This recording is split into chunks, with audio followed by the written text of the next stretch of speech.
being clowns, bruh. Bruh, what the?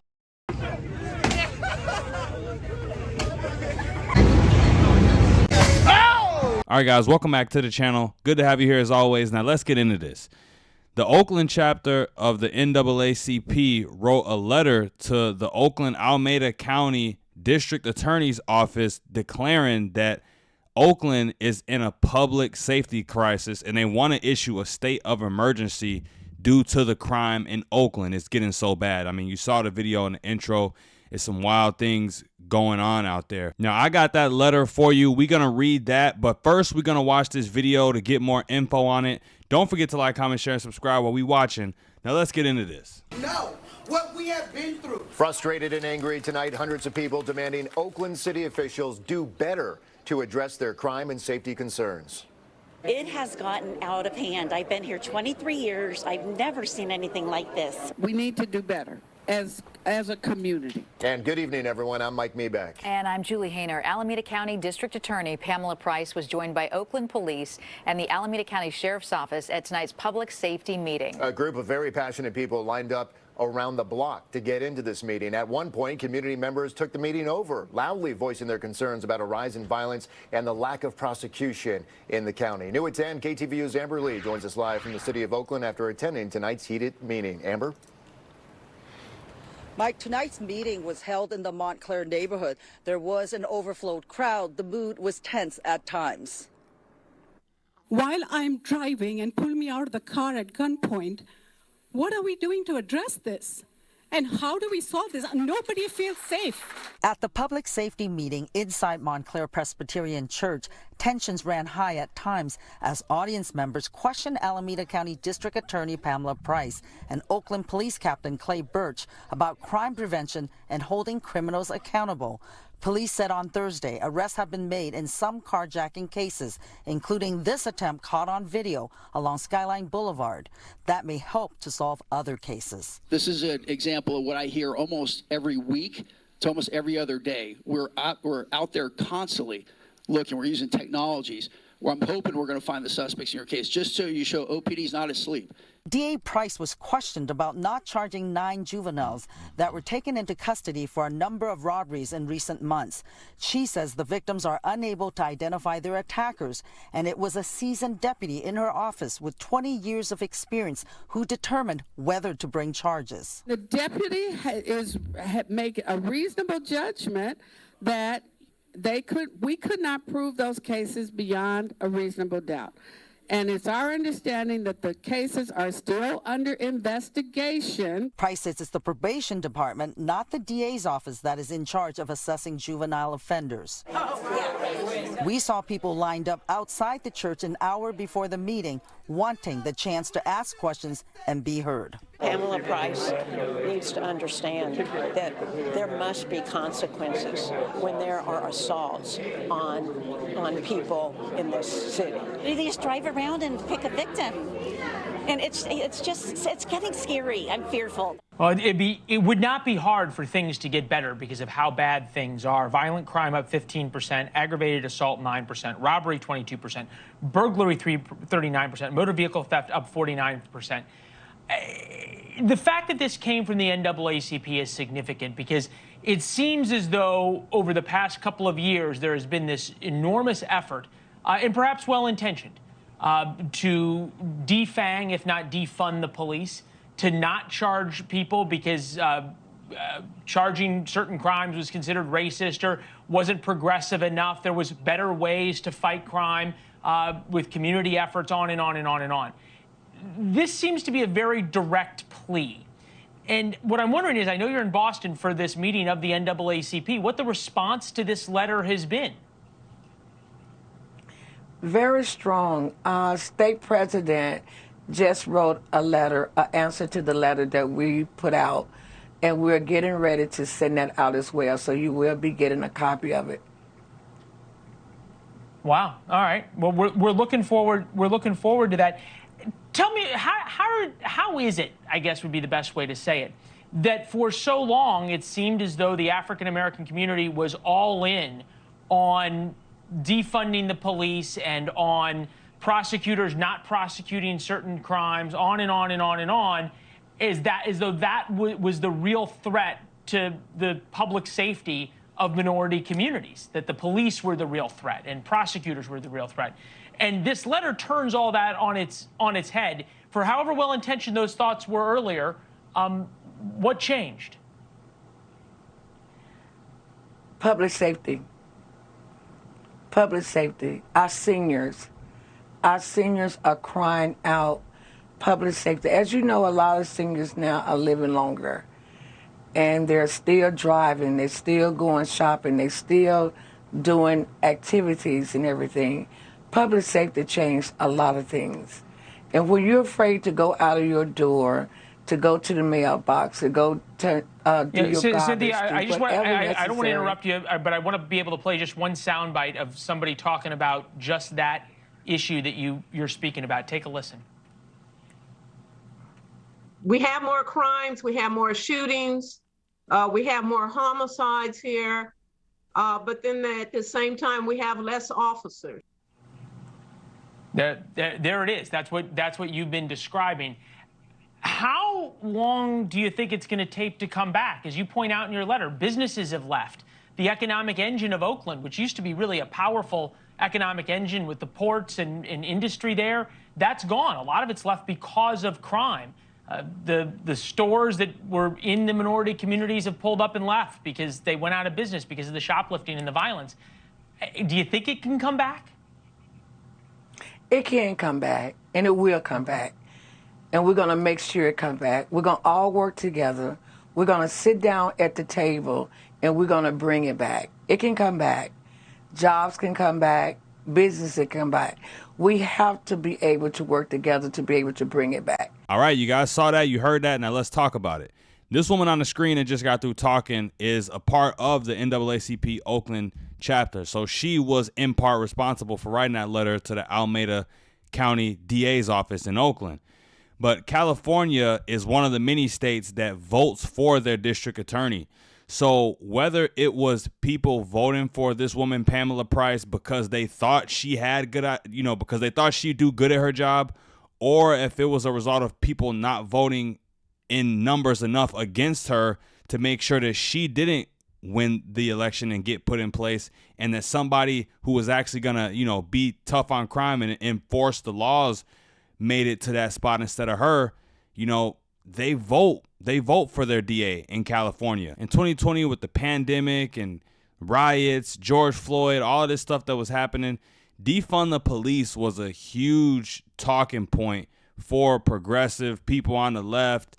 Even while cities were burning down and while crime was on the rise, these people were still talking about defunding the police.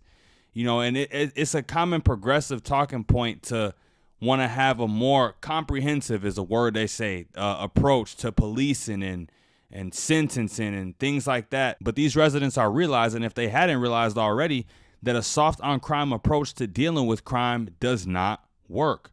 The whole defund the police movement was a movement that vilified police, regardless of whatever, any one of these people might want to say to the contrary. It was a movement that in its language, painted the police out broadly to sound like the bad guys, to sound like the enemy to these communities where the police are actually needed the most. It really is unfortunate that all it takes is for a couple of fools to act up.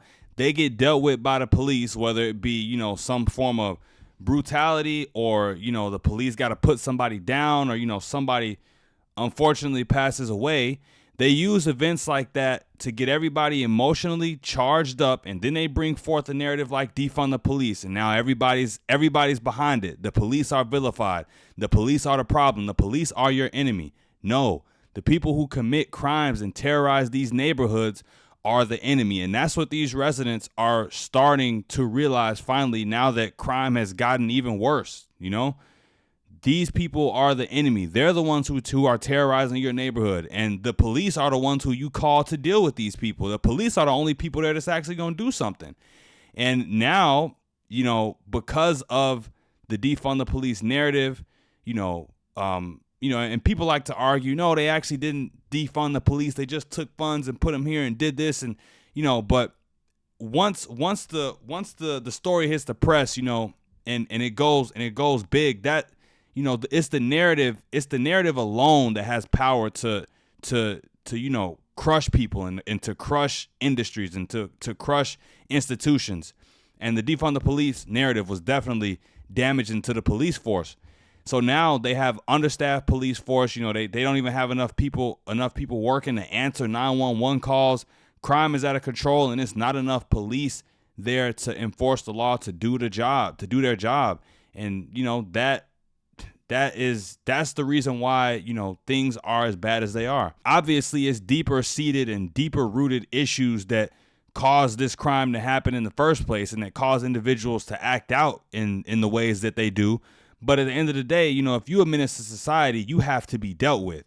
You know, the antidote to the way, you know, criminals act is different for certain people, depending on, you know, your religious faith maybe, or, you know, whatever you may believe. I was at church today, and pastor said, at the heart of every problem lies a problem of the heart. You know what I mean? So, you know, at the end of the day, we all have sinned. We all need Jesus, you know, 100%.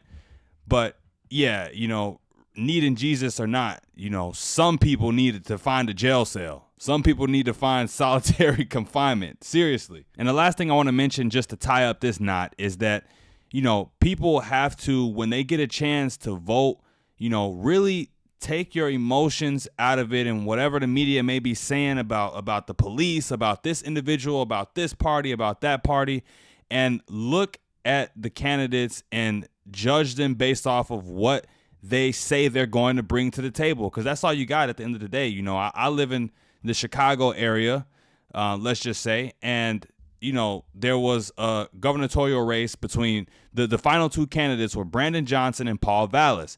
Brandon Johnson, who ran on being a progressive, you know, he ran on, you know, being kinder to immigrants and, you know, being a sanctuary city and loving all of that stuff. Now in Chicago, we got residents mad because because they opening up all these places to house illegal immigrants.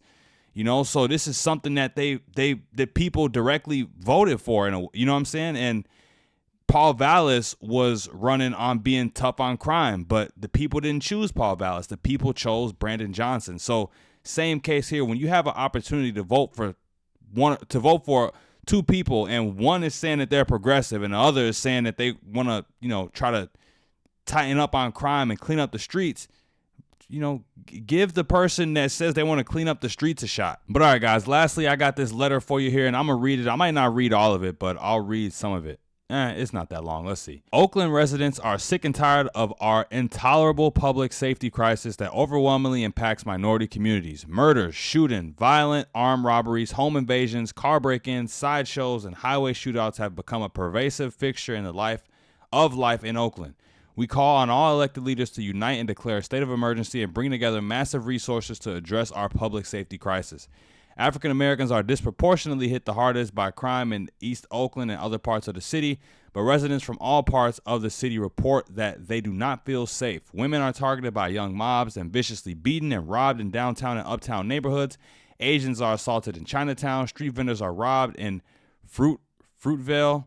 News crews have their cameras stolen while they report on crime. PG&E workers are robbed and now require private security when they are out working. Everyone is in danger.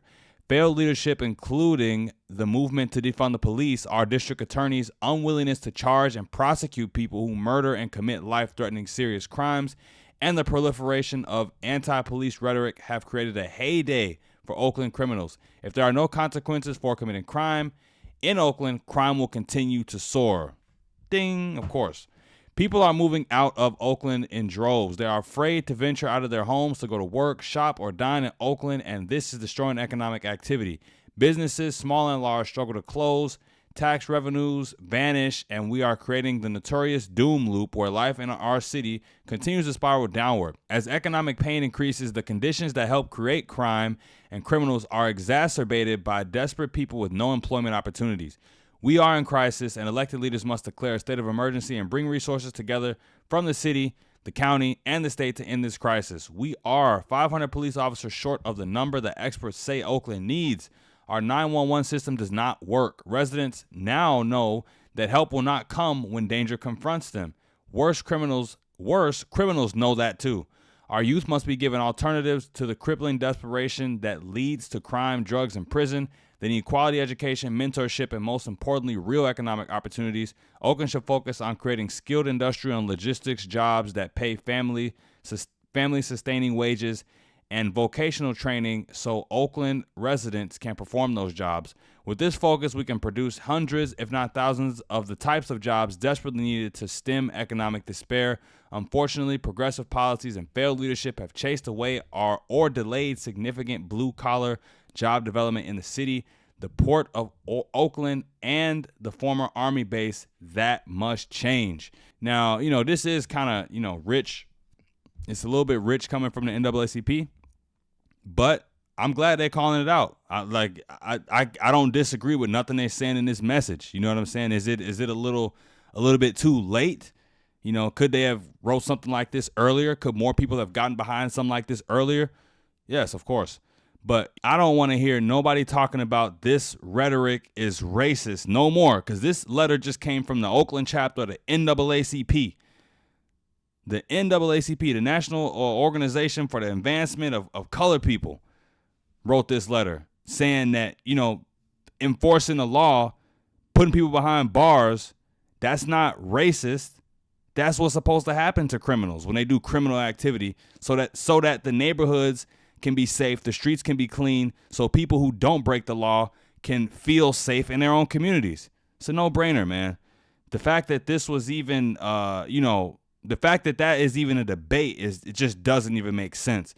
But that's all I got for you guys. Don't forget to like, comment, share, and subscribe when you're at the door. Let me know what you thought about this in the comments down below. Hit that notification bell. And until next time, you guys, I'm out of here. Peace.